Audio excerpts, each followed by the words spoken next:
Ladies and gentlemen, Assalamu alaikum, good morning and good evening, depending on which part of the world you are. My commendations to the efforts of the 80 organizers of 80 scale in bringing together the global community at the highest level for addressing the needs of persons with disabilities and the issue of improving their access to assistive technology. This has been very dear to my heart, and my wife and I have been working in this area since quite some time because I feel there is a desperate need.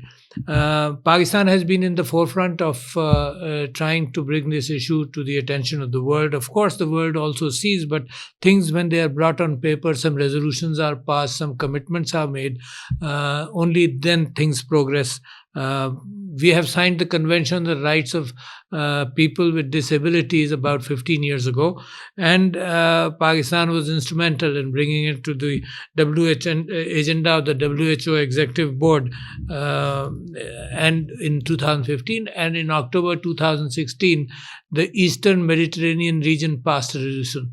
Pakistan has also been instrumental in bringing it to the United Nations General Assembly in future, where it will have a deep and detailed discussion. We have a very strong national health service, and the reach out through the SAS program to the people with disabilities is entrenched. We consider we owe a debt of gratitude to the WHO, to our ministry as well, in moving these things along. I have recently launched a survey which has been done with the WHO's rapid assessment of assistive technology. Pakistan has assessed its needs, what the unmet needs, and that therefore the resource gap which is existing, and which we have to look forward to in trying to abandon that. My fellow heads of states, multinational institutions, NGOs, the people of the world, I must insist that in the 21st century, we must look at the needs of 1 billion persons with disabilities in the world. They are neglected. They have a need for assistive products, sometimes very simple products like glasses. I consider disabilities in four major areas. One is visual, the other is hearing, the third is physical disability to move around, and the fourth is some mental deficiency or slowness. The two main, the hearing disability and the visual disability, need technological assistance, because there is just an information gap. The information gap which our eyes provide, that can be overcome by some other methodology, and I will talk about it. And the information gap which sound provides, and that may be missing. Information technologies, particularly a smartphone, can read all material available on the web.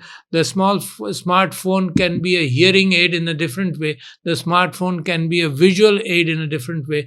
And I believe that is where I will appeal to the multinationals and the IT sector to come forward the way they have come forward in COVID. In a similar manner, we want them to come forward in developing such technologies which will make life easier for people. Regarding the physical access, Pakistan, in Islamabad and all other cities, we are making efforts, because more concentration has been done on providing public access to people with wheelchairs in public spaces. My wife and I, we lead this effort in all cities of Pakistan. But to be sure, 90% of the world, among persons with disabilities, do not have access to assistive aids. And that is where we need policies, and we need an affirmative action to improve upon it. At the same time, we are making an effort in education and health. I believe those which have exactly a similar intellect to us generally, for example, those with hearing disability and those with visual disability and those with wheelchairs, are part of the system, rather than keep them dependent because of social taboos or exclude them from society. They must be included, and they can be, and they are, of course, where they have been given the opportunity, splendid members who contribute to society, who take care of their own livelihood, and they are not dependent on governments or on charity. So therefore it is very important that their education in Pakistan as well as elsewhere in the world is taken care of with special effort. They need only a special effort in communicating to them, and with special effort, and their health needs are taken care of. To the governments, I must request them to embrace the reality and to come forward, assume leadership, responsibility, develop plans, provide budget, and then take action. That I am sure the governments, all of us are serious, and therefore it has to be done. A neglected sector of humanity must not remain neglected. In the private sector, commercial sector, you have made tremendous contribution in COVID and in assistive technology. This is also a corporate social responsibility. But like I said, special smartphones may be developed, and that is the area where the biggest advantage can happen. To the development partners, I believe the formation of the 80 scale is creating a great opportunity where big problems and big ideas will help us.